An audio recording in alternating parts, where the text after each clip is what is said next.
Giêsu. Mùa chim tới hơi tu những sáng chàng bay, mùa nhà tư viên níu như tay nhỏ,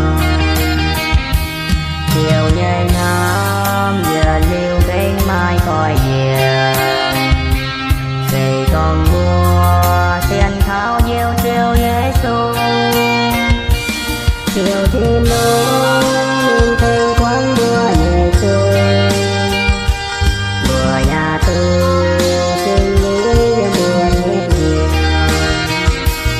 mùa ỏi thu nam nghĩa hàng tiêu nam mùa, vời ngàn niên xây dựng tiêu thiên hùng tai.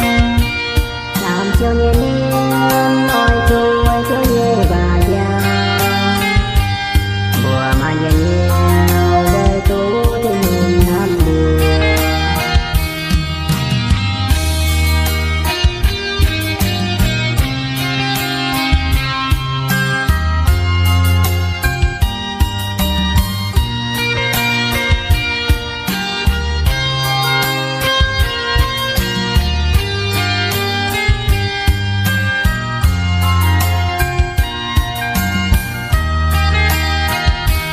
Chiều nhẹ